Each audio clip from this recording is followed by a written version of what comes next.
Hey, everybody. Hope everybody is doing good today. I appreciate y'all coming out and joining me.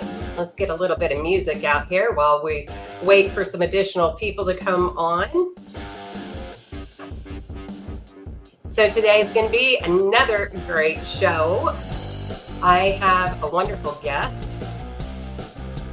Let's get those comments going.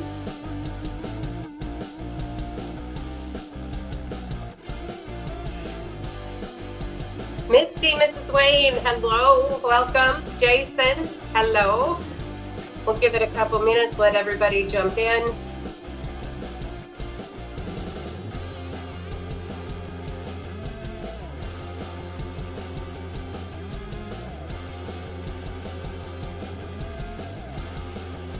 All right.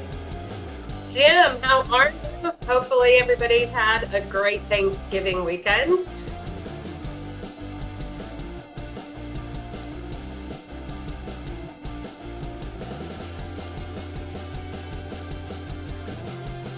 All right, just kind of getting some stuff set up.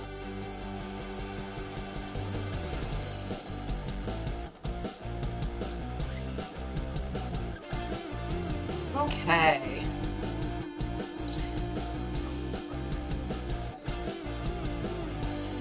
Let's see, who else we got out here? Ron Wayne, how are you? Did you have a great weekend? Hopefully everybody enjoyed their Thanksgiving, ate lots of food.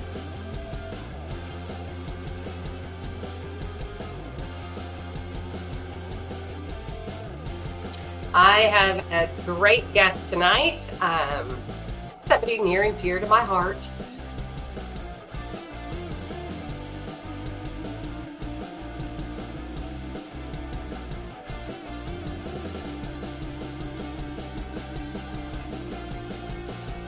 Yes, Jim, my door is blocked. I will talk about that here in just a minute. All right. Okay, so welcome everybody. Let's talk about that. So why is the door blocked? Well, I did a little bit of shopping, and no, this is not for any of us here at this house. I went shopping for Toys for Tots. So, for those of you who are not aware of what Toys for Tots is, that is through the Marine Corps Reserve. They do have a foundation, Toys for Tots Foundation, and those gifts then go to those families who are unable to provide gifts for children. So, here in this area, they take them for 0 to age 17. So these are going to be going into the bin, the Toys for Tots bin. So if you see any of those, or you're out and about doing some Cyber Monday shopping, be sure to pick something up. You can always drop it there. If Toys for Tots isn't your thing, Salvation Army always has bins out there also. Christine, hello, welcome. Thank you for joining.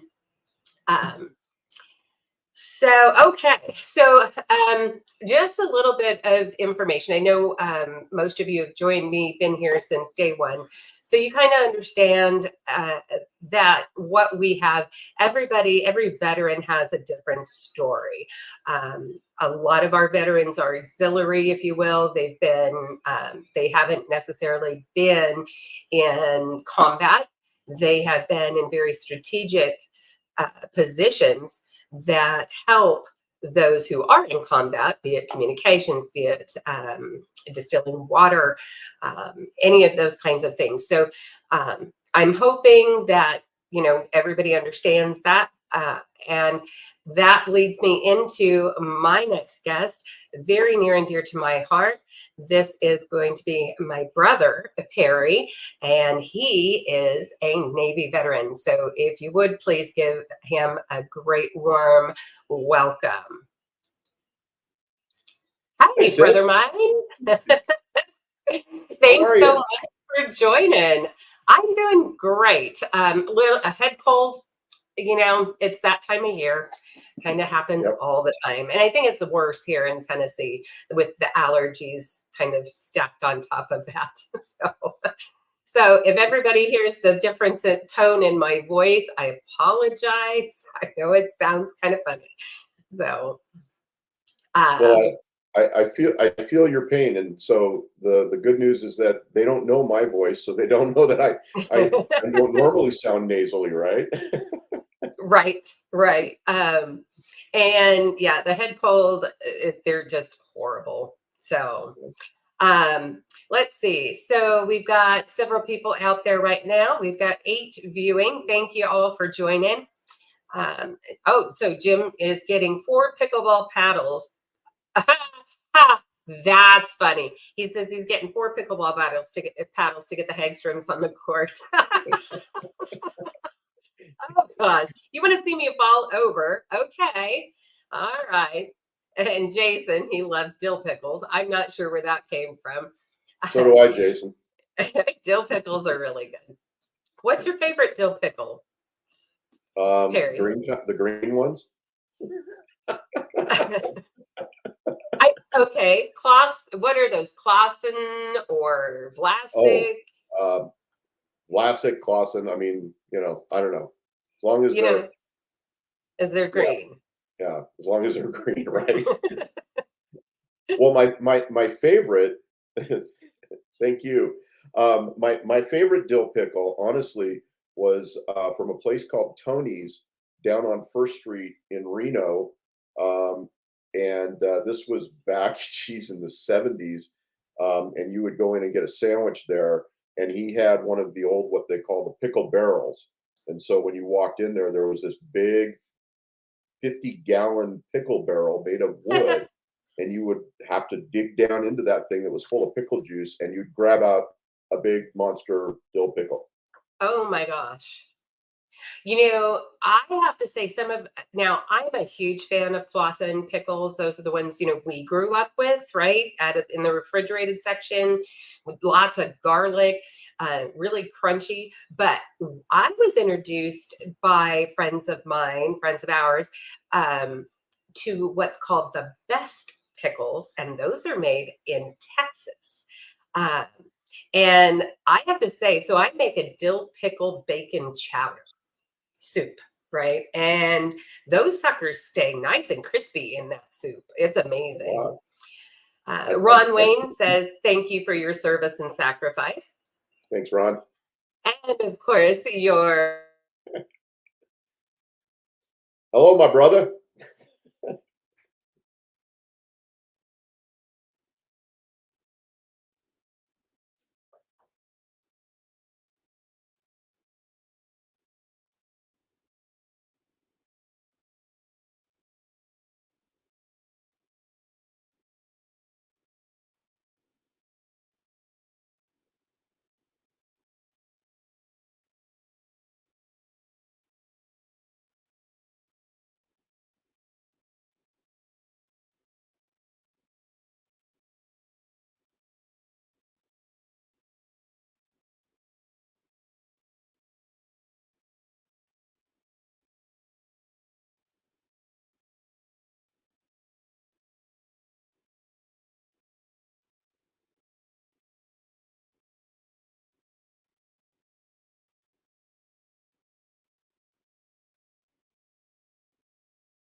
I'm not sure if we lost my sister.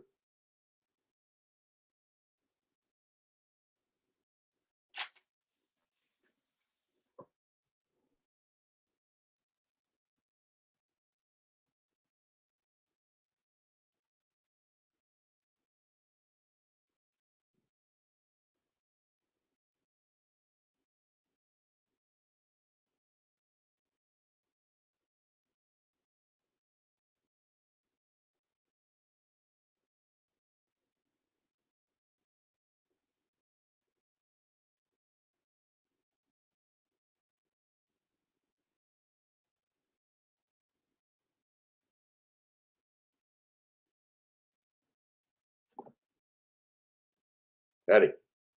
Power's out. Oh, your power went out. I think I'm still online here. I think you are. When go, you can still talk. You should still be live. I think I am. So we can do this a little differently. So you could go ahead. I don't know if you can turn your volume up for the speaker. Yeah, I mean, my volume's up. I'm not sure if people can Maybe hear you can put you. it next to the microphone or somewhere near. Yes, you're still up and live. Okay, and I don't know, can if you go out there, can you hear Carolee? Yes. So I think everybody Hello, can. hello. Yes. I can see and hear you. Yeah. Okay, all right. Well, hey, we'll just try to keep rolling here if we can. Yeah, I mean, so I can. You guys hear me okay? Yeah, my wife is watching Ruth, and she said she can hear you all right. Perfect. Okay, so that's good news. So we're going to be a little unconventional. I guess that's fair, right? That's kind of how we are. Right. Hey, go with what you got. Ron Wayne just gave us a thumbs up. Perfect. Okay, so I'm going to be following along on my cell phone. I'm not going to be able to. I can see all the chats, so feel free to put that, put your chats out there. I just can't get them out online. But Perry, can you see the chat? I can. So JC, you can or cannot? No, I can see them. Yes, as they're coming through. Perfect. Okay. So let's go ahead and we're going to go ahead and just keep rolling. So let me start by asking you, Perry. Tell me, okay, I know who you are, obviously. We're related, and you're like much older than I am. Hey. So I just had to throw that out there. So why don't you tell everybody a little bit about your childhood and education and such? Killian, welcome. I'm on the phone too. Our power's out. Yeah, sure. So, well, I guess, just to kind of give you a little bit of a start. So I was born in Cleveland, Ohio. That's where, my mom and dad grew up together, met, and where I was born. I did have a brother. My brother, his name was Paul. Paul passed when he was 6 months. I believe back and I was born in 1961. So I believe back in the 60s, my brother Paul passed when he was like 6 months. And I think back then they called it SIDS.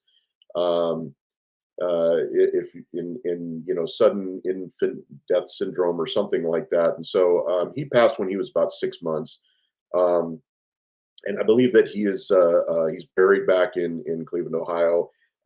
I don't honestly remember any of that. So I mean, other than the fact that I lost a brother. I don't really have any kind of real memories of that kind of whole situation. My dad also had a sister whose name was Carolee, and I believe that's how you got your name, sis. great name. Yeah, kind of a great name. And my dad's sister was also died at an early age after she had a couple of boys. And I think the combination of both of those types of things kind of really kind of had maybe a bit of an adverse effect on both my mom and my dad. And so they packed me up and moved out to California. They went west. And I think my first memories as a child were when I was probably 4 or 5. And I remember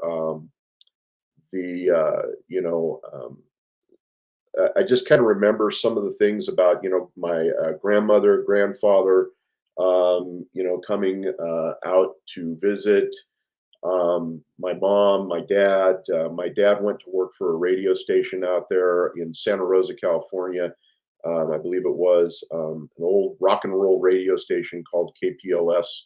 I believe it was an AM radio station that he worked for. And so, um, I just remember kind of having this childhood that was really nothing really bad happened at that point. Um, I believe I was probably 5-ish, maybe, and I believe that may have been when my mom and dad decided to get a divorce, and so they kind of went their separate ways. Dad went off and kind of went into the continued in the radio business for years, all the way up through when you guys were born here in the Reno area. I went and lived with my mom, and dad obviously had visitation rights and things like that, and so I'd kind of go spend summers with dad, and then the rest of the time I'd be with my mom. Um, I had a stepdad. Stepdad was not the nicest guy in the world, um, and I felt that at the back of my rear end several times. Um, And so, I just remember kind of growing up through that time period and moving around a lot. And then my mom got with my stepdad, kind of got connected up into um, the Haight Ashbury hippie thing that was going on back in the 60s in and around that San Francisco area. So I remember living in San Francisco for a while, going to a public school there. I remember one of the most vivid memories I have was when I was in um, kindergarten, of all things, and I remember hearing this woman yelling every curse word you could think of coming down the hallway of the school, and we were all sitting in class and and doing whatever it was we were doing.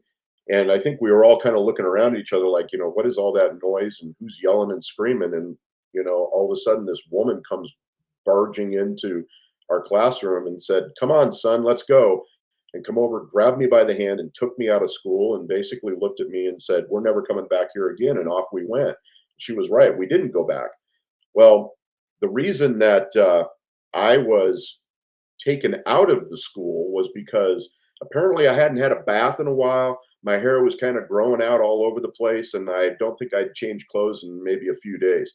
So, think about back in the '60s and the hippies and those kinds of things that were going on, and so it was just kind of yeah. Yeah, I can understand that. And my mom, was having none of that, and she was certainly not going to turn around and have a school turn around and tell her, how to raise her kid. So, I remember moving around to a lot of different schools when I was younger, and I remember going. Having a lot of different friends. We'd go out during the week and we'd go down to these little pizza parlors, I believe, that were in the Haight district. And I'd go around from table to table to table playing checks and checkers with, the patrons there. And mom and dad be sitting at the table. And, I was just kind of a young kid, flying around all over the place. And, like you would think back in the early 60s, it was, drugs, rock and roll, and free love and all that kind of stuff that was going on. I have some other, memories of just some things that were kind of, probably not really the greatest situation to be in. Some abusive types of things, from my stepdad. Just an interesting kind of life. And then I remember, like I said, I would go and see my dad, during the summer months. Well, he had finally moved up to the Portland area, and I went up there one year. I was 8 years old, and I went up to visit him in uh, Portland, Beaverton, Oregon was where they lived at that point. And my dad had gotten remarried by that time. Um, so, it was kind of one of those things where I was up there. I think my dad had found out through like a private investigator or something that, my mom was not living the greatest life, and raising her kid in a, not a good situation. And so my dad was able to basically um, get custody of me when I was 8 um, in the state of Oregon, while my mom still had custody of me in the state of California. And so for a long period of time, um, we did not go, and I don't, we really didn't go back into California a whole lot because of those types of situations. So I Right. just kind of remember growing up through that, and I do remember, for a while there, we lived in the Beaverton, Portland area, and then we moved down here to Reno, um, and I believe you were born in Reno, if I remember correctly, um, No, or were you born up in no, Portland? I was born in Oregon. Okay, so you see part of these things I don't remember. I'm getting too old. But I remember the boys were both brothers. Boys were born up there. So then you were born up there. So that must have been that Ellen and Fred I was was down here. I think I was right about a year old, is my understanding, when we moved to Reno. Right. Okay. Um, so Dad was in the radio business, and he did sales and things like that. And we moved down here, and the other thing that kind of came to fruition on this, and I think you might have remembered this a little bit, and that was, when my mom became, kind of got into the whole hippie movement. She also became born again, and so she led a Christian life, which is kind of odd to think of, but she did from way back then, and she was brought up in the Jewish faith, and then she turned around and was became born again through the hippie movement, which there was a lot of that going on, and had me baptized when I was probably 5 or 6 or something like that in the Lutheran church. And so I part of never knew that. yeah, yeah. Um, so she had me baptized, and of course, she thought of me as kind of that Christian little kid, now not so much as the Jewish boy. And when Dad got a hold of me, and Grandpa and Grandma and everybody, they were like having none of that. So that was one of the things that when we moved down here, I think I was like 13, I was 12, 13, and they put me through a crash course to get me bar mitzvahed and back into the Jewish faith and all that kind of fun stuff. Um, and I know none of the other boys or you guys went through any of that, but that was like Grandpa's like dying demand, to make sure that I became that I had my bar mitzvah. So Yeah, and he was Orthodox. correct, yeah. Yeah. So he was a little more stringent regarding those kinds of things, and told Dad, "You're going to do this," and so that's what happened. After that, though, honestly, I mean, I kind of pretty much dropped all faith whatsoever, and until a long time later, and I started doing some things back then that probably a lot of people were doing, maybe not all, and probably shouldn't have done, and was doing some drugs and drinking a little bit and those kinds of things, and you know, I guess back then it wasn't really. Um, it didn't consume me like it did, I think, probably in later years where, it became more of a bigger deal. Um, but that took me in a lot of different directions. And, I worked in the restaurant business for a lot of years. And I think you guys probably remember that. Yep. And went back up to the Portland and Washington area for a while with a restaurant company I worked for. And, um, a lot of different things that kind of came as a result of that. I finally kind of came to the realization that you know they talk about chefs and guys that work in kitchens that they like to drink a lot, and well, that was kind of what happened to me a bit. Um, and so I kind of led that life for a while until I was probably late 28 to 29 years old. Um, Dad, I called him up um, one day, and this was in between Christmas and New Year's, and I'd quit my job, and um, I don't know what I was thinking, quite Right. honestly, or I maybe I wasn't. I'm pretty sure I wasn't, but probably one of the lowest times in my life was, I was 28, 29 years old, and I'd quit my job. I was living in, a flop house kind of place up in the Portland area. I'd pretty much lost everything at that point in time in my life, and called up my dad, in between Christmas and New Year's, and I was like, "I'm done. I need some help. Can you get me out of here?" And at that point in time, um, Uncle Rich, who'd married, one of our aunts, um, him and my dad basically drove up. And me. Huh? And me. Oh, did you come up for that too? Yes, I did. See, I don't remember that at all. So you have that on me, because all I remember was they showed up in a van, and uh, I turned around and grabbed some clothes. I think you threw me in the back of the van, and I think I slept all the way back. And they dropped me off at St. Mary's Hospital and said, "We'll see you in a few weeks." And Yeah. Yep. and that was it. So that was like 29 years old, I think. And 26. yeah, and I had just I was it. I was done. Of course, then I had to figure out, I mean, I got cleaned up, and I turned around, and I went into I got out of there, and I remember trying to figure out what it was I was going to do. And I think one of the first jobs I got was I was helping to open up a Denny's restaurant, and the uh, the owners there of this Denny's, they were like, "Hey, you're really good at what you do. You want to help us run this thing?" And I worked there like less than a couple of weeks. And I walked in one day and I just said, "I can't do this anymore." And I quit. And I said, "I got to find something else to do," because I'd been in restaurants since I was 13 years old, and working in the back of the house. And I said I was done. And so that was really kind of an eye opener to me, because I didn't know what I was going to do. I didn't know where I was going to go. I didn't know if I had any transferable skills or anything, quite honestly. And so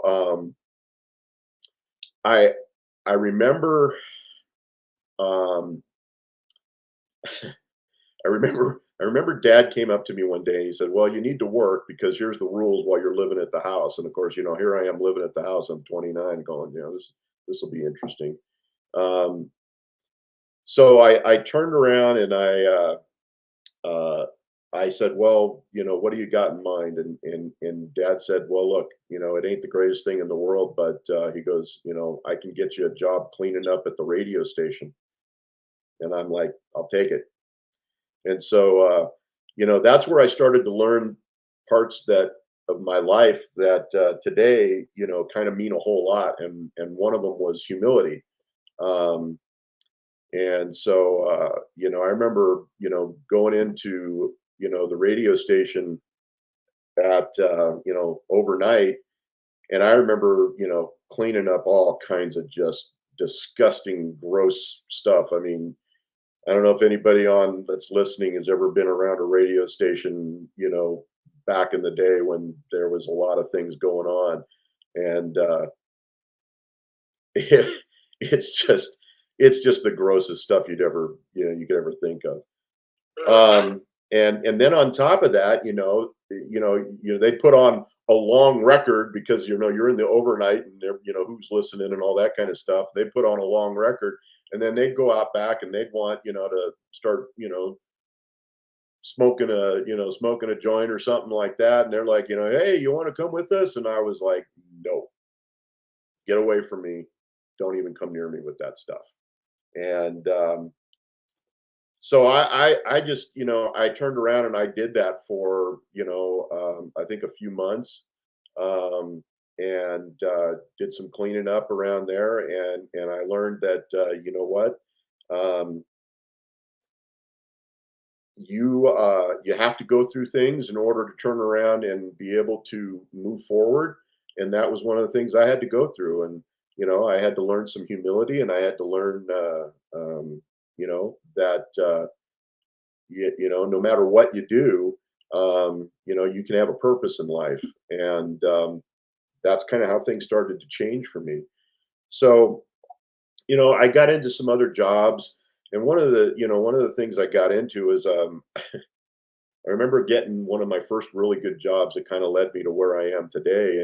And I walked into the interview, and the local guys here was a hardware store that these guys owned, and here in the Reno area, and and the owners turned around and they said, uh, uh, Perry, why is it that you think you can do this job? And the job was marketing. That's what they called it, but it was basically uh, changing the end caps on the in the store. I was a hardware store, so on these end caps, you would turn around and put the product on it. And my job was to go in and change it all out, and that's how the job started. And they're like, well, what qualifies you to do this? And I said, well, and this is the only thing I could think of at the time. I said, if you make a plate of food and it's the most beautiful plate of food you've ever seen, whether it tastes good or not, you're going to love it. If it's a plate of food and it looks like somebody just slapped it all onto the plate and it's the most, it's horrid looking, then it will taste bad no matter what. You eat And with your eyes. right. And they both just kind of looked at me and they said, "You're hired." Nice. And so that was the hardware store that I went to work for, and I worked for them for a little bit of time, which 5 years I think it was. That's where I met my wife Ruth, and that's also where I turned around and decided to join the Navy. It was kind of one of those things where I get home. I'd gotten married. We'd been married a year or two, and I got home one night, and there was this postcard in the mail. And this was probably the mid mid '90s, I think. Um, and I was probably 30, she's 31, 32. Um, and I get Much this, older than me. yeah, and much older than I think you should ever be wanting to go into the military. There's that. There's that. Um, so I get this postcard in the mail, and the postcard was really, really interesting because it said, "Navy, join the Navy, advanced pay grade. Take your experience that you've got in the public sector and bring it to the Navy today, and we'll bring you in, and blah blah blah blah blah." And I'm like, well, that sounds interesting.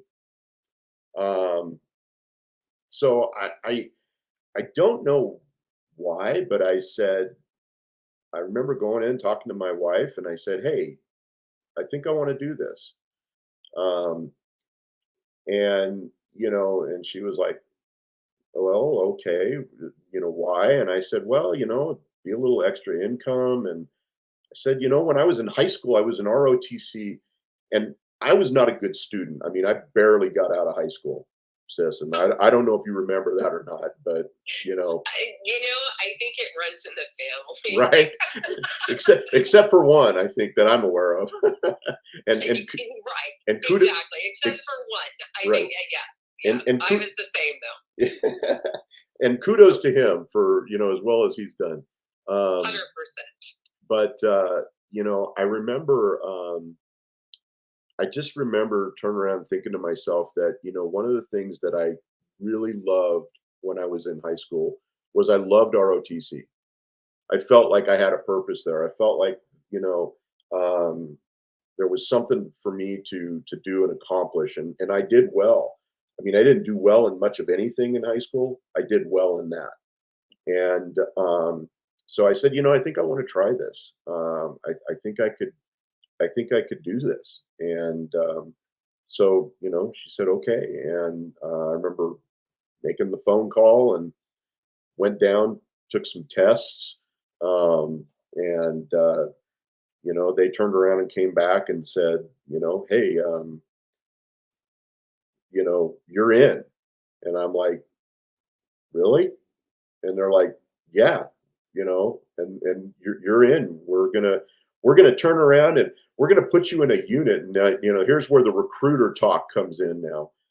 We're gonna put you in a unit you're gonna love in the Navy. And at that time, I was working still in the hardware business, with commercial hardware, and the guys that I went to work for, and they're like, we're gonna put you in as a storekeeper. I think they call them right. I think they call them logistics specialists now, but back then we were storekeepers. Okay, and you know, I remember them turning around and saying, the nice thing about the unit we're going to put you in is that you're never going to need to go on a ship. And I was like, oh, okay. And and I'm like sitting there going, wait a minute. I thought the Navy was all about ships. And they're like they're like, no, no, no. This is a construction battalion, and we're going to put you in with what we call a CB battalion. And I'm like, a CB battalion? What's a CB battalion? And they're like, they're a construction unit. And you're going to love it because you get to hang out with a bunch of guys, and you get to go build stuff, and it's right up your alley. And working in the hardware business, all about parts and stuff and things and hammers and power tools and that kind of stuff. So this will be hammers. right, right. So I'm like, okay. So I get sworn in, and the first thing they do is they send me off to a management school in New Orleans. So please don't hold this against me, everyone in the Navy, No right? judgment. Yeah, no judgment here. But I went to a management school they put me into down in New Orleans, across the river in a little place called Algiers. And one of the worst parts of New Orleans you can ever be in. I mean, we were down there for several weeks learning what the Navy was, um, history lessons, um, making our beds, doing drills, marching, going into doing the different types of things that from the standpoint of like learning how to run fire hose and those types of things like that for fire. We got soaking wet going through. I mean, just they put you in a, I don't even know how to explain it, but it was a training unit. And it was like being inside of a ship, and they basically turn the water on and you got to figure out how to stop the leak. And with the different tools that you had. So, and that was a long time ago, so keep in mind, I'm like 62 now. I don't remember half of this stuff anymore, but so they put me through weeks of this training, and then sent me back to the unit and said, okay, you're done. And I went back to my reserve unit, because that's what I did. I went in as a reservist, and I came in as I think an E4, when I came in. So petty officer third class is what I came in at, and they basically said, based on your private experience, this is what we're going to do with you. And I was like, okay. So I get back to the reserve base, and I go to there for my first report, and they outfitted me with, back then it was not, they weren't BDUs, but they were solid green, old kind of stuff they used to wear in like Vietnam days and things like that. And um, uh, so that's what I was in greens, and we turned around, and first thing they did was they gave me orders to go off for a 2-week exercise over in um, Fort Hunter Liggett, and they shipped us down to Port Hueneme, where we basically got all of our gear and equipment, and then loaded us up on buses and sent us up to Fort Hunter Liggett up by San Luis Obispo in California, and said, Here you go. And I remember getting off the bus at like, I don't know, it must have been midnight, 1 o'clock in the morning. And as I'm getting off the bus, they handed us Miles gear, an M16, and a cot, and said, "Go set up under the stars. We'll wake you up at dark 30." Oh my goodness. And were Okay. you like, what in the world? Well, pretty much, because I had no idea what I was, getting into. And I'm sitting there thinking to myself, going, okay, well, this is interesting. But okay, we got this. I mean, follow directions. It's really not that hard, you know, follow directions, listen to the people that are, above you, and, they hopefully know what they're doing, follow directions. So there's like, a battalion consists of like 400 or 500, maybe 600. And I was at that point, I think I was attached to NMCB 3. I think it was. I landed and finished my military career with NMCB 18 at the time. It was out of Fort Lewis, Washington. Um, I think it's down. I don't even. I'm pretty sure they're still around. I think, but I think they're down south now. Um, so I I went out there. I got up the next morning. They loaded a bunch of us up, and we went and basically put up tents, big circus type tents. Put up other, like tents. The first thing that went up was the chow hall, and so we basically set up camp. And then our job was what we were learning was basically we were learning how to defend the camp. And the defense of the camp was, and this was something I found out later on, was that our area of operation, we found out, was Korea. And so Really? yeah, so they were teaching us combat in the Navy. They were teaching us ground combat in the Navy, preparing us to basically, defend and follow the Marines. And when I heard that, I was like, "Oh, excuse my, French, but oh crap, what did I just get myself into?" So, so yeah, I mean, what I came to find out is that, the group that I was involved with was basically, um, you know, we're there to follow the Marines everywhere the Marines go, and whatever the Marines, blow the heck out of. Our job was to go in, move forward with the Marines, behind them, repair anything that they messed up, and you know, defend the place, defend the land, so to speak.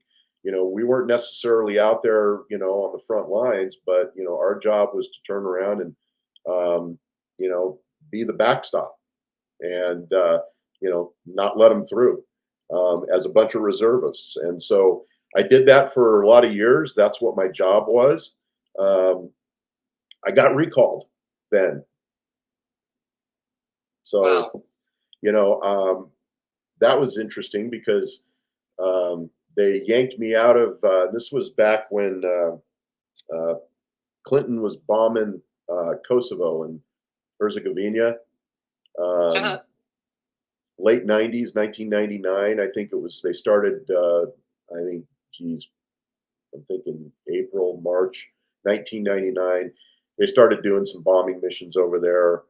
I think it was, what is that, Milosevic and those guys. And so, you know, I got yanked out of my battalion because I was a supply type, and they yanked me out and threw me over in Sicily.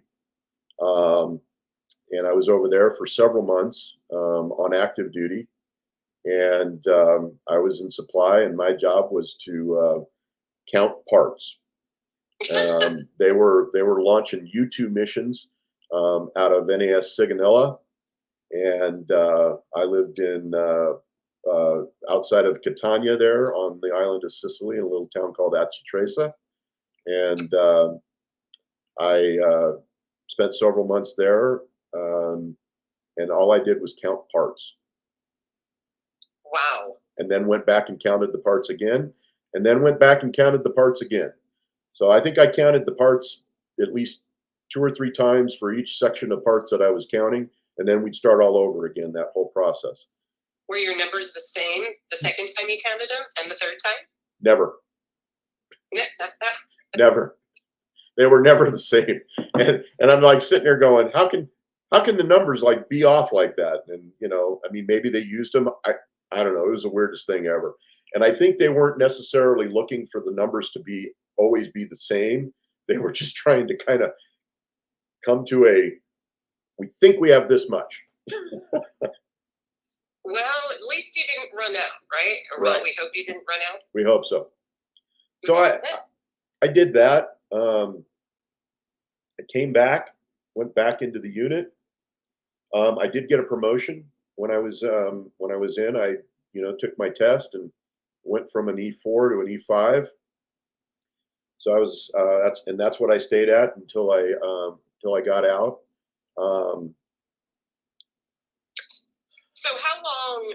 Okay, so you had once told me not long ago a story about when you got recalled and you got over there on presidential orders. Yep. How did that play out? Oh, okay. So yeah, I think I know where you're going. So Yeah. so we got, I mean, I got sent down to San Diego because that's where we shipped out of. And I spent a week and a half in San Diego as they were, checking us out, doing all the medical stuff that they had to turn around and do, and then get our flights and everything, and we flew commercial to get over there. So I think the bombing started sometime. I think, like I said, I think it was in March. I think for most folks, if they remember, the bombing stopped in June. And that was the day we landed on the island of Sicily. Was the day the bombing stopped. The day the bombing stopped.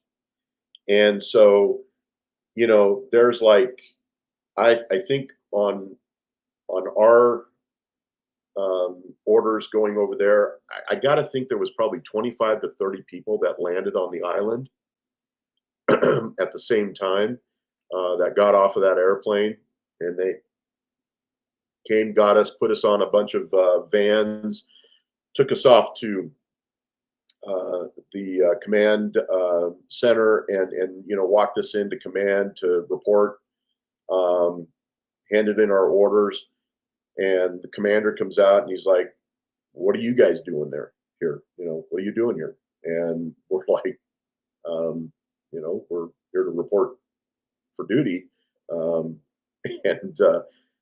he's like, "Well, they stopped bombing, so you guys need to turn around and get out of here, go home." And we're like, "And how do we do that?" And then there was a master chief who came walking in from supply, who was part of the pickup and taking us in, and I guess him and the captain and a few others and the base commander went back and had a little meeting, and they came back and said, "Well, you know what we're going to do is this. We've got people that need to go on leave. We got people that need to transfer out. And since you guys are here, we'll let you stay for a while." So we're like, "Okay, fine." So they let us stay for a few months. However, it just seemed like it was always this constant, like, "Okay, prepare to go home this week." And then, "Nope, we're going to keep you another few weeks." "Okay, prepare to go home." "Nope, we're going to keep you for a few more weeks." And so this just went on and on and on and on and on. I mean, at one point, we got apartments off the base because there was not enough berthing on the base for us to actually stay there, and they didn't want the younger enlisted people out in the city. They wanted the older guys like me out in the city because they're like, "You guys are more responsible. You've been around the block a few times, and so You're old. Right? yeah." It basically, that's what it came down to. Is we were old, and they didn't think we were going to go out and cause a whole lot of ruckus like the younger guys were. So they let them stay on base and kept them locked up, so to speak, and they turned around and sent us out. So we had an apartment out in town, and we were there for, geez, I think I was there 5, 6 months, something like that, before they finally turned around and came back and said, "Okay, this is it. The president has turned around and said that and the legislators and stuff like that have basically said the funding stops." And so, we're like going, "Well, what does that mean?" And we were supposed to be there. The original orders were for us to be there up to a year. Okay. And so Okay. we turned around and got sent home, and they were like, "You got to get these guys out by the end of the month, otherwise they're not getting paid." And so then there was this mad rush to turn around and you know get everybody um, get everybody off the island, get them back to San Diego or wherever they came from, and off of active duty, so that they could not have to worry about how they're going to handle our pay or not handle our pay. And Right. so yeah, that was kind of that story. But it was an interesting time. I'm glad I did it. Um, I would, nothing about what I did in the military would I ever change. Um, my duty, unlike some, um, I had a great time in the military. I enjoyed the military. It was one of the best things I think I ever did for myself, just as a human being. The camaraderie that I had with the people that I served with um, was, I mean, it was amazing. So are you in contact with any of the people you served with still? Um, a little bit here and there. I mean, there's several guys that I see on Facebook, every now and then, and we communicate that way a little bit.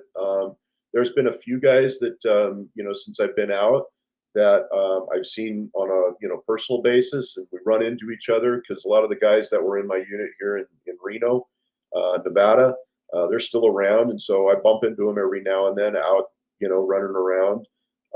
I know a couple of guys that are still in. They've done really well. A couple of them, that went on to make chief, senior master chief, and so on. And they're doing really good. But yeah, I still kind of touch base with them now and then, and and just and it's not like we're not again, we're not like going out and having breakfast or anything like that, but um, we had a good time. I I think for myself, one of the things that I've always struggled with, from the standpoint of my time in the military, was how it ended. Okay, and I just saw that Fallon, Nevada. Yeah, I used to drill out there on the weekends. Um, uh, they wouldn't let us do anything out there, even though we could do we could do a lot of different work because we were in construction, and that's what we did. But because they wouldn't let the CBs do anything on local bases in the states, was my understanding. So we had to go find projects outside of the base because the contractors didn't like us working on their projects on the base. Yeah. That makes perfect sense. It does. I mean, I get it. I do. I get it. Um, Although it would have been nice if we could have come alongside each other and worked together. I mean, that would have been great experience for us. Being in the CBs, and it would have been great for them because it's like hey, we got some free labor. But hey, Right. that's okay too. I understand it. But I think one of the things that I guess probably one of the struggles that I had, and I know that I didn't serve in combat, okay, um, and I didn't have to go through a lot of the things that I know a few of your guests have had to go through, and some of those kinds of things. And so, thank you to them for being that front line and being out there and doing what they did, because um, I can't even imagine what that would be like. And Right. so you know and me going in, I mean, geez, I was 31, I think it was. 31, 32, something like that, I think, when I went in. Um, I was an old man when I went in, you know. Well, Um, you'll always be older than me. right? But, to be fair, the fact that you volunteered, you did serve, even if you had served your entire time stateside, still the fact of the matter is you put yourself out there, you sacrifice time with family and friends and things of that nature. So, thank you very much for your service. And I'm sure everybody in the chat and watching agrees. It doesn't matter whether you were combat or not. That's not what it's all about. I mean, I know. it's being ready, of course, if the call comes. So certainly we thank you for that. So when you got out, did you utilize any resources, or did you have any specific resources that you were aware of that you looked into? Yeah, I mean, one of the things that I did not take advantage of up until just recently was I did not take advantage of my VA medical benefit that I had, and I just always felt like uh, I didn't need that. I wasn't a combat vet. I didn't have a real uh, it was kind of one of those things where it's like, that's for people that need that service. And so I remember one time going to uh, I went to a county fair over in California, and I got my kids, my wife, and we're walking around. And I remember stopping by one of those DAV, disabled American vets, I think it is.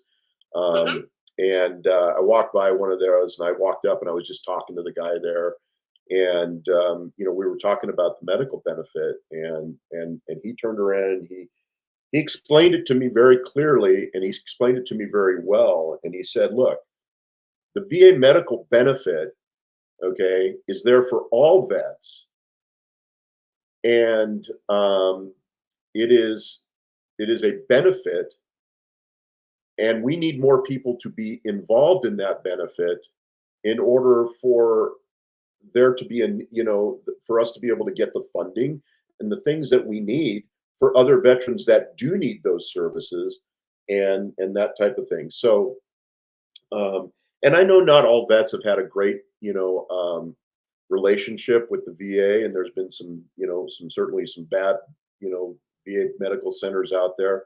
But I mean, Right. what I did was, and again, this was only just a couple of years ago. I'm like I said, I'm 62 now, and I've been out since I was like in my early 40s.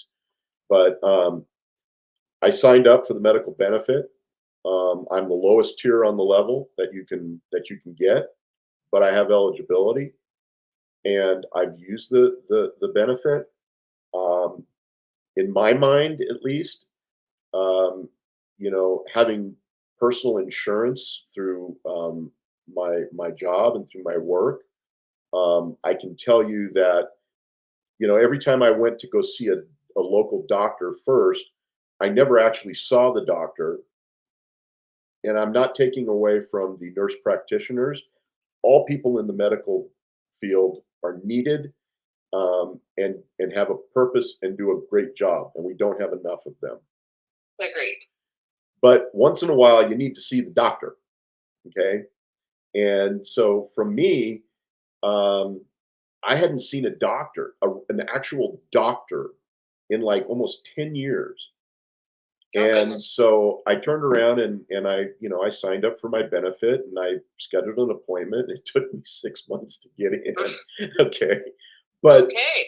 but once I got in, I kind of expected, the same thing. And I remember the first appointment that I had, I walked in and I sat down with an actual doctor, and he talked to me for like an hour, and he Oh, wanted wow. and he wanted to know everything that was going on with me. He wanted a full history.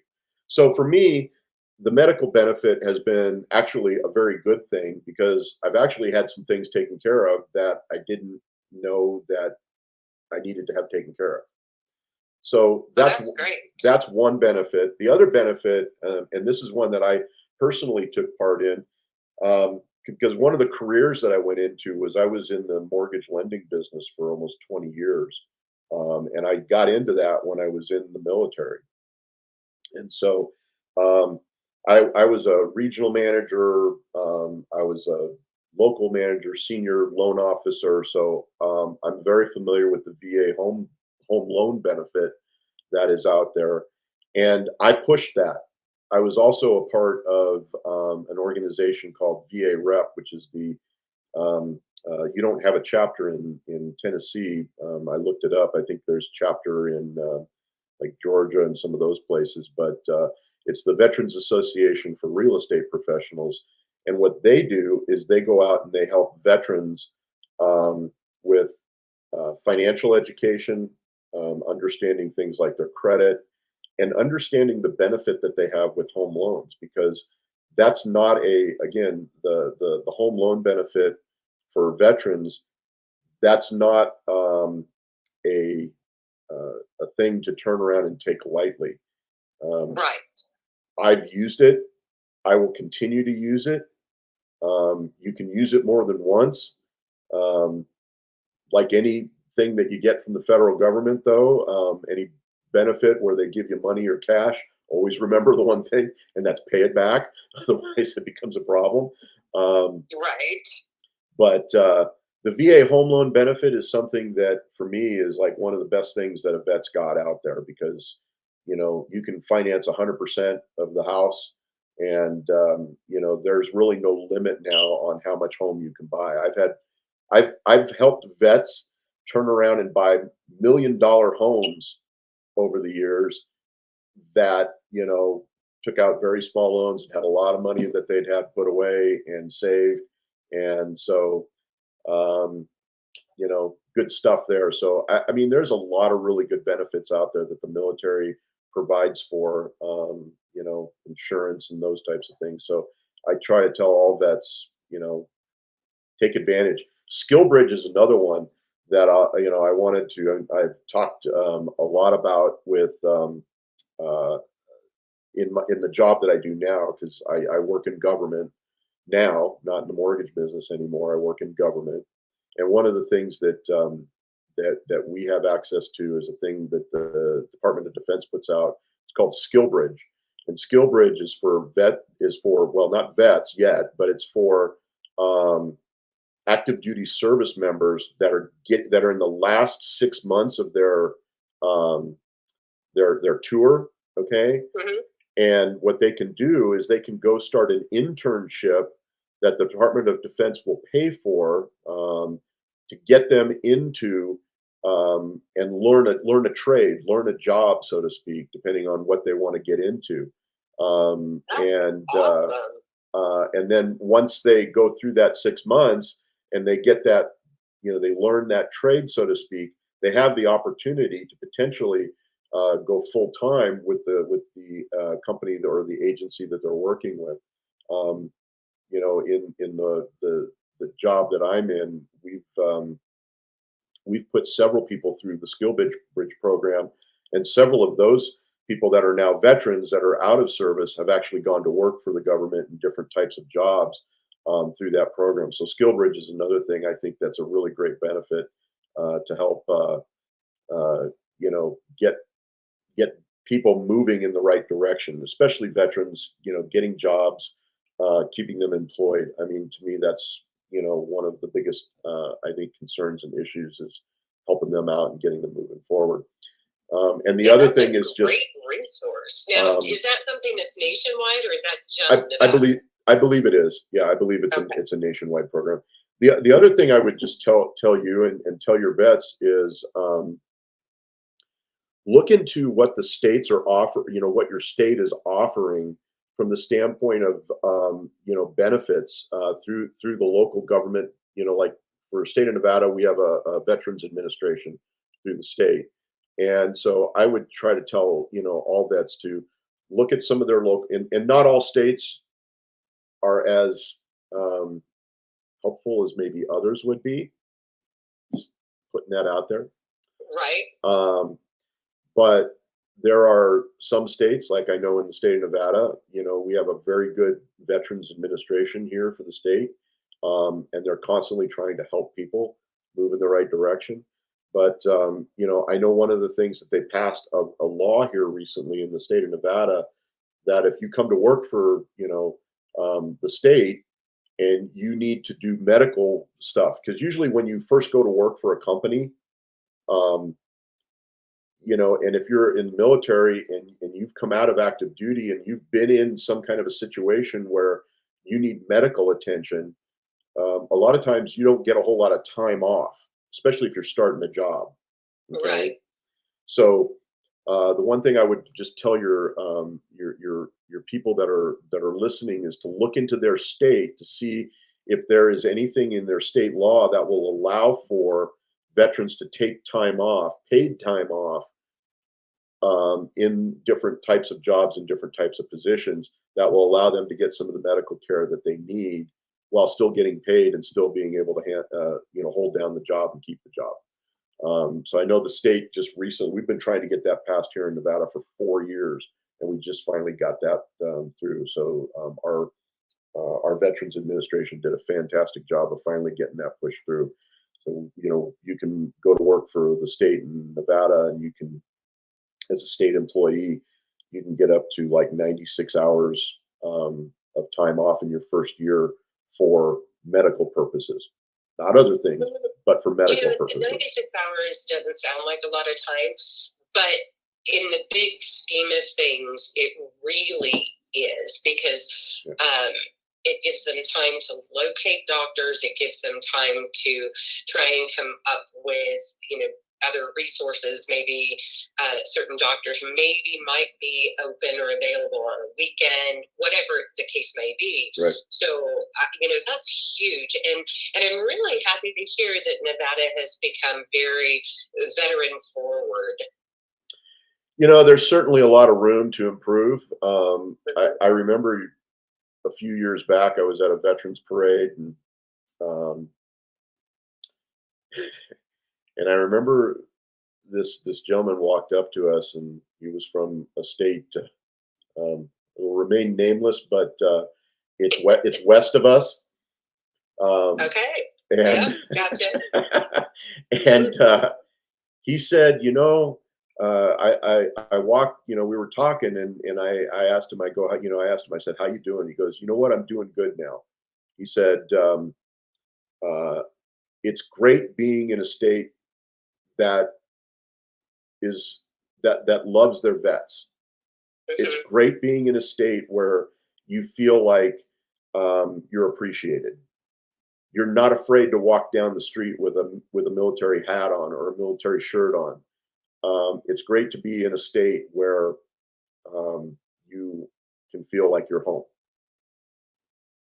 That's huge. Yeah. So that was a good thing to hear. And our governor back then, just like our current governor, is very I think pro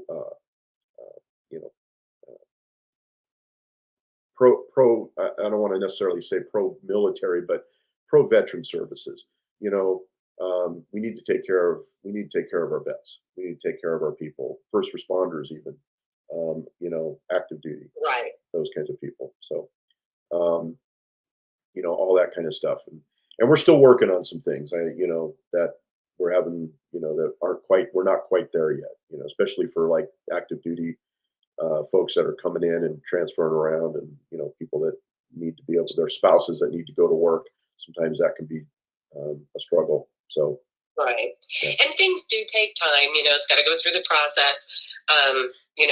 I have the patience of a gnat. I think I got that from Grandma. Me too. But, right. You think because it makes perfect sense. It's common sense that it should be like already set up. But things take time. They've got to go through the pipeline and get all the approvals and written properly, et cetera, et cetera. So I get it, and I'm really glad, like I said, to hear though that Nevada is on the right path, and just like every state has room for improvement. And so, that's part of this show is putting out those resources. So, if you don't mind, because as I said, our power is still out. So, I know, very important. If you could go ahead and you can send me a text with both of those for the state, those resources, and I will go ahead and get them put out on the site Sure. for anybody watching who is a veteran in Nevada needing some additional information. Yeah, absolutely, absolutely. I think what I'll do is I'll give you the link to the. I'll go check the website again, but I'll give you the link to the State Department of Veterans Affairs, because usually, if I remember correctly, a lot of the things that I've talked about are listed in there too, and so I'll take a look at that, but I'll definitely get you connected with the right people. So. Yeah, that would be great. So here you are now, married. You've got grown children that are married, and Yep. they're moved on. So what do you see, kind of the next step or for you? Well, I have 3 children. Well, kind of 4, I guess. I have 2 daughters, or three daughters. One's kind of she's I'm not sure what they call that, a grafted daughter. She came to us late in life, through one of our daughters, and we just kind of unofficially adopted her. Yeah. And Sorry. so Sierra's my oldest daughter, and and she's married, and then Haley is my younger daughter, and she's married. She lives up in Spokane. Sierra still lives here in the area, and then we have Anastasia, and she's the grafted daughter, and she's married and lives in the area as well. And then I have a son who is also adopted, but his name is Caleb. He's 14. We got him when he was a day old, and he's never left. He's been here, and he's a great kid. He's going to be getting big too, tall. Yeah, he's about as tall as I am now, but I think he's going to be a 6-footer easily, if not a little taller than that. Nice. Then he can reach all the stuff for the shorties off the top shelf. Right. I like I said, I currently work for the government, and my plan right now is to try to get another 8 years in, and get to 70, and look to retire. I love my work now. I pinch myself every day, quite honestly, because if I turn around and I go back and I look at my past, um, I'm a firm believer that I don't deserve any of this. I don't deserve the things that I have. It's only through the grace of God that I have any of it.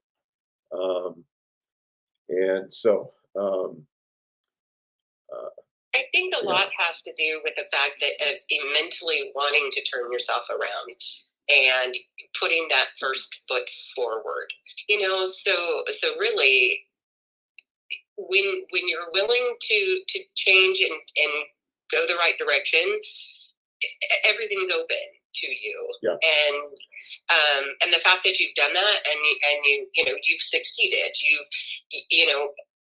I can kind of say the same for me, where you look at life and you're like, you're scared to move forward, but when you do, it's like everything just kind of opens up for you. You find a family, you find somebody that loves you, and you love them, and things just kind of bloom. Just in general. Yeah. And you work your way to those. So, don't necessarily say that you don't deserve where you're at, because you've worked hard, both mentally primarily, to get where you are today in life. So just remember that and keep that in the back of your mind. That's my personal opinion, for what it's worth. Yeah. And thank you for that. No, I understand exactly where you're coming from. I think my part of this is that it's one of those things where, from my standpoint, it's like, I remember just going back and looking at, kind of um, how I've gotten here. I have to pinch myself every now and then just to kind of say, you know, I didn't go to college. I don't have a degree. I don't have I mean, I barely got out of high school. Yeah, it is hard work, but again, I'm a man of faith, and I believe that from my standpoint at least, is that uh, it's it's only because of my ability to turn around and trust in trust in a God that's going to take care of things, take care of my family, and He'll take care of me. And I just try to keep pushing along and pushing forward, putting one foot in front of the other, and do the best I can. I'm not perfect by any means, but I have been very, very grateful for all the opportunities that have been put in front of me. I've known some very good people that have really helped me along the way, and seen in me things that I didn't see in myself.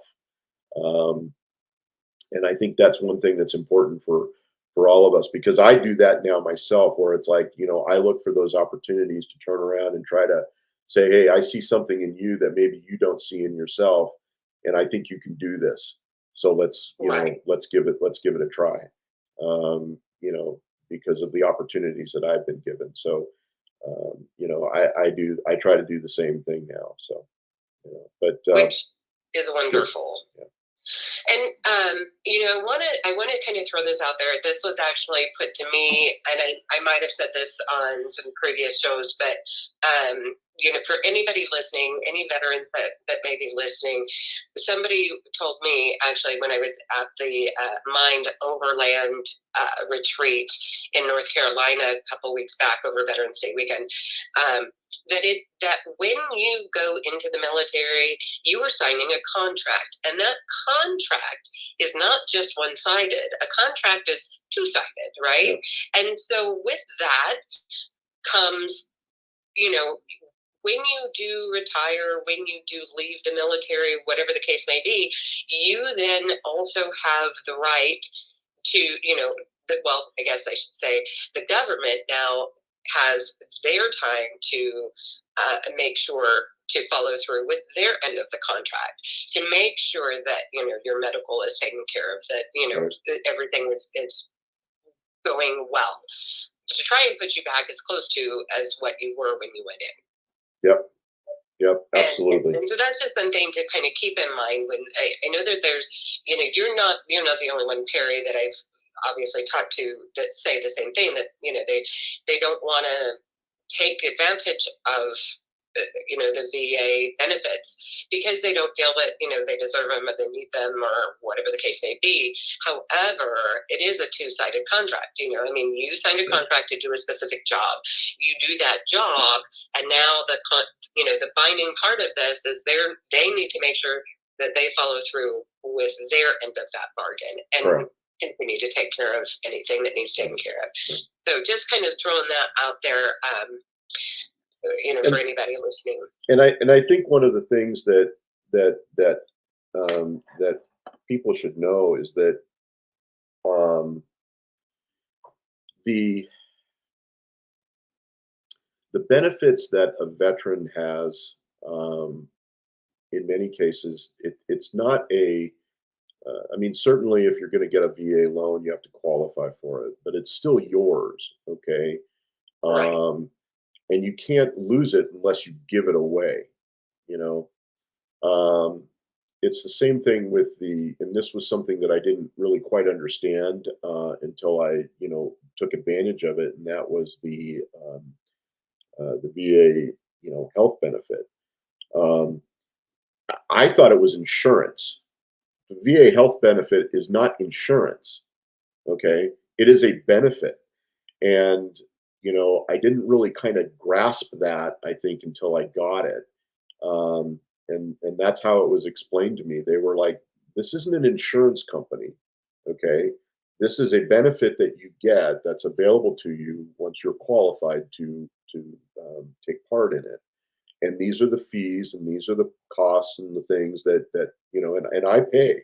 I mean, I pay for that benefit where I know many don't, and they rightly shouldn't have to. Okay, me on the other hand." Uh, I'm not a disabled vet, okay? Right. And therefore, because I, don't qualify at that particular level, I should pay, okay? And I have no To help problem. offset the cost Correct, for those who are disabled. right? And I have no problem with it, but even then, it's still way better than most of the insurance programs that are out there. And Right. so, to me, that's one of the things that I turn around and I look at is, just again, being able to take advantage of what is out there, and there's other things that are out there that are benefits for veterans as well that they just need to take a look at, have somebody sit down with them and understand. I mean, even things like, well, I don't have a DD-214 anymore. Well, what do you mean? You got one when you left. Well, yeah, but I lost it. They can't find it. Trust me, depending on where you're at and in your state, I can't tell you. I've seen people that I know fight and battle with VA to get that DD-214 back. Okay. Oh, geez. All right, and make those, and it's a matter of finding the right people that can turn around and sometimes help you move forward with these things. But there's plenty of people out there that can help you depending on what you're trying to potentially accomplish. And the other side of that too is that there's also a lot of bad actors out there, and so Right. there are people that are out there claiming to be vets and they're not. So, it's just like anything, that we have in life. And that is that, you just have to be careful, do your due diligence, make sure you're looking, talking, asking questions, and, you'll get to where you need to be. Um, and that's the main thing. Sometimes it just takes a little push. Right. And that's wonderful advice. That's great advice.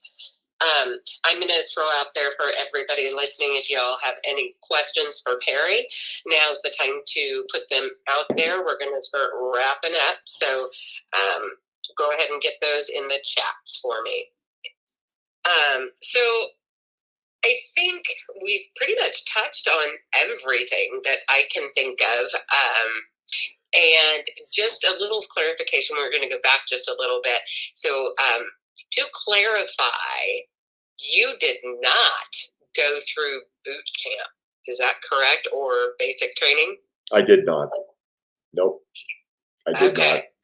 Okay. That was part of the contract that I signed in what the Navy called the advanced pay grade.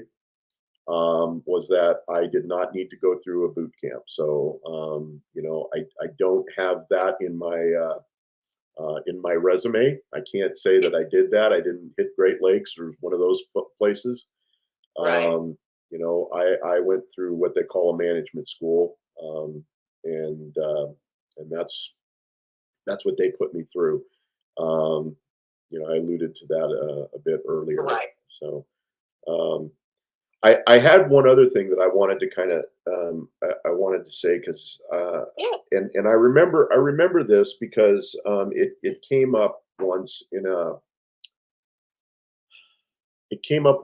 a conversation where a veteran had we awarded a home to a vet.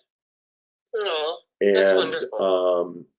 part of the organization that I was part of years ago, and there's a few of them I know of.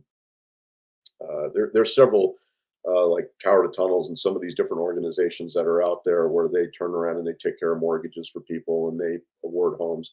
The one that I was a part of, would build homes for people and repair homes and things like that. And one of the vets that we built a home for. Was not a combat vet, but he certainly was deserving, and through some of the other things that he did. And I got out of the military right after 9/11, and that was one of the most interesting things that I can remember. As part of my time, and that was 9/11 hit. My enlistment was up the end of December of that year. Okay. And so I remember walking into my last reserve weekend there, and I walked in and I said, "Hey, because they'd never said anything to me about my reenlistment through the whole last 6 months. I'm like, is anybody going to turn around and like ask me the question? You know?" Right.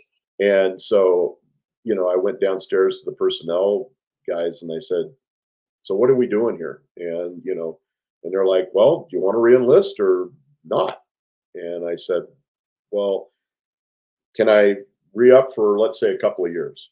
And they're like, "Nope." And I said, "What do you mean?" And they're like, "Your reenlistment is that if you want to continue on, you have to reenlist under contract for 8 more years."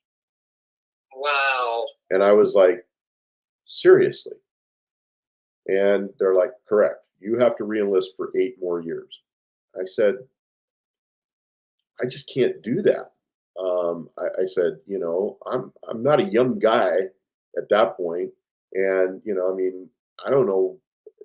I'm like, look, I've done my active duty and some other things, and I don't know that I got 8 more years of enlistment in me. Doing this on weekends, and who knows what's going to happen. So I said, I'm willing to stick it out as long as you need me. Okay. And you're telling me that you don't want that. And they were like, we don't need a supply guy. We need, MPs and combat guys and blah blah blah blah blah. And I said, well, I'm part of the CB battalion. I have combat skills, dingaling, you know.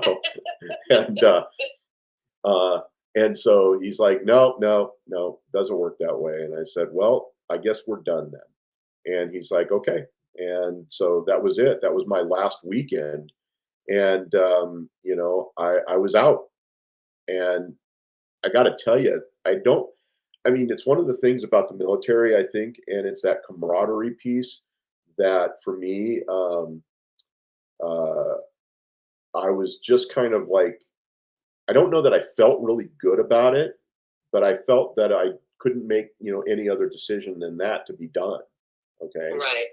And a year later, at the end of the next year, um, my battalion was sent over to Iraq, and we lost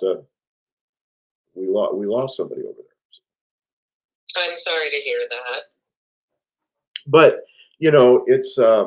it's one of the things that I turn around and I think back on, and I just think to myself that you know um, I'm glad for the time that I was there. I'm glad for the time I served, and I don't have any regrets about it. JCL had a question here. Let's see. Yeah, so he says that he had a friend that had gone to Desert Storm and his job wasn't there when he returned, which is against the law, or at least the agreement. So how was your situation with your employment when you came back?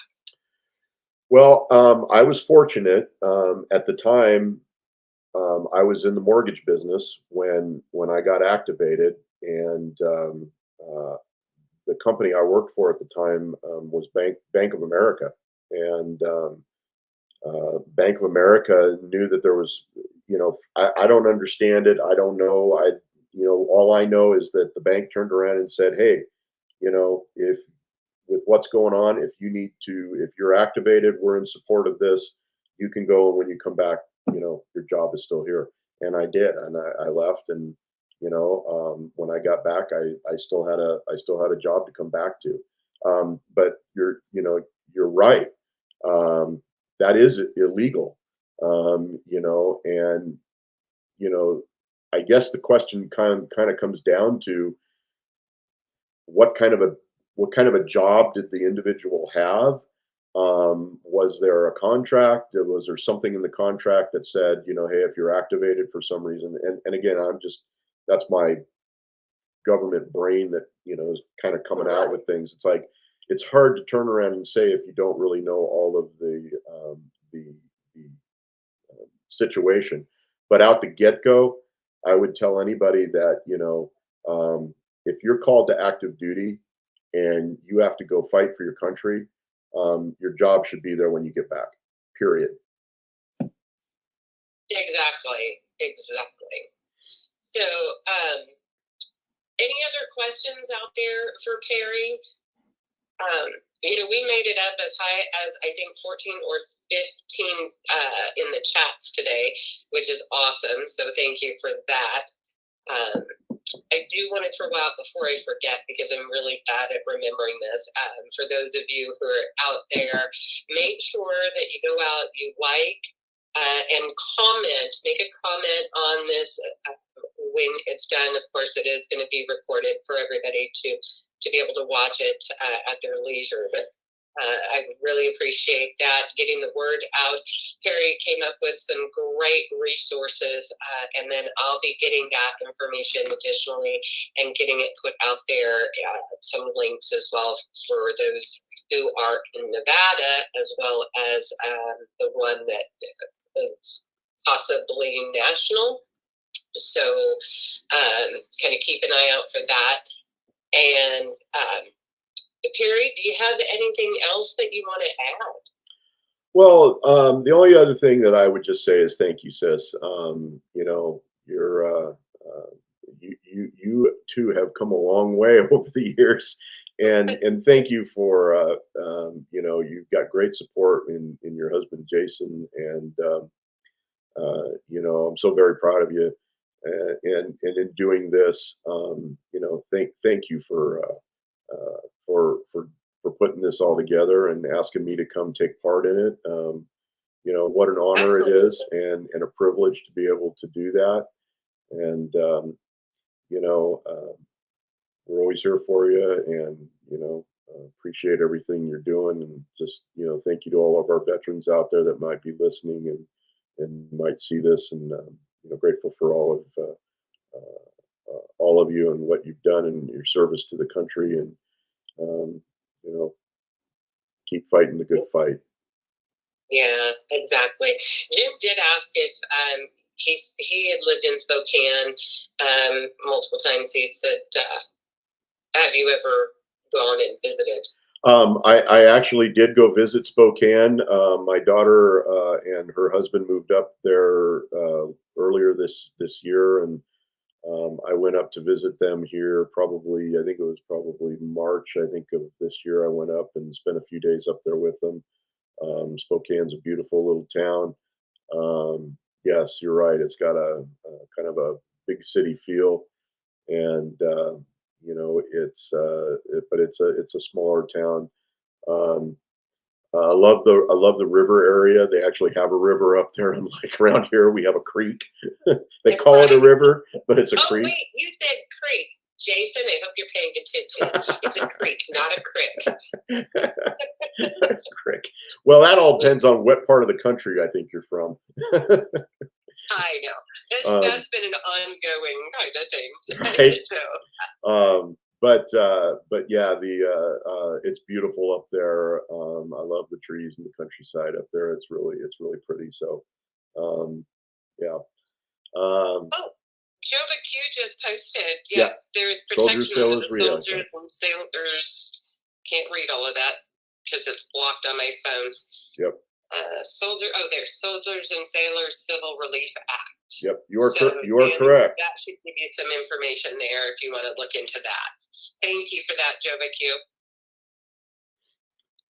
So, well, I think that about covers it. We're going to have, I've got another great show scheduled for 6 o'clock Central Time next Sunday. And another great show I am anticipating. He's a lively one, great sense of humor. Not to say you're not, Perry, because you are, and you do have a great sense of humor. This is just one that I I have met a couple weeks back over Veterans Day weekend, and he actually agreed this morning to come on next week. So I'm very happy and excited to have him come on. And then, as I said, make sure to share this, with people that you know. Tell them to subscribe. We are not quite at 100 subscribers yet. When we hit 100 subscribers, I'm going to be doing a giveaway. So be sure to get the word out. If you can, let them know we want to hit that 100 mark. That's just, the very first milestone. So just kind of put it out there. And I think that pretty much does it on my end.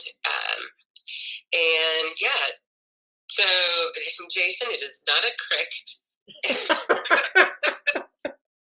Yeah, he says the creek flows through the hills, doors, and Flores Creek. Yeah. Yeah, this has been coming up 20-something years now, so, we've had this argument. Oh my gosh, that's too funny. All right. And if this is the worst we argue over, that's excellent. Right, So, right. So again, I want to thank everybody for being patient with me as well. We're going to have to figure out the whole power thing. We've got some lights going, not candles, but little LEDs and stuff, so to get us through. So this actually worked out well. And again, thank you, Perry. Thank you, everybody out there. Again, be sure to like and comment when this video ends. So thank you again, Perry. Love you dearly, and hugs to everybody, okay? All right. Love you too, sis. Take care. All right, everybody. Y'all have a great night. Hopefully this will end. Because I don't have access to my computer, which is where I started this from. So well, I'm gonna hit the leave studio when you say we're done, and we'll see what happens. Yeah, we can go with that route. This will be interesting. So you guys might see a little bit of black, and I'll have to go back out later and edit this for get rid of all the dead air after the fact. But again, thanks everybody for joining. All right, Perry, we're out. Okay, take care, everyone. Bye. Bye.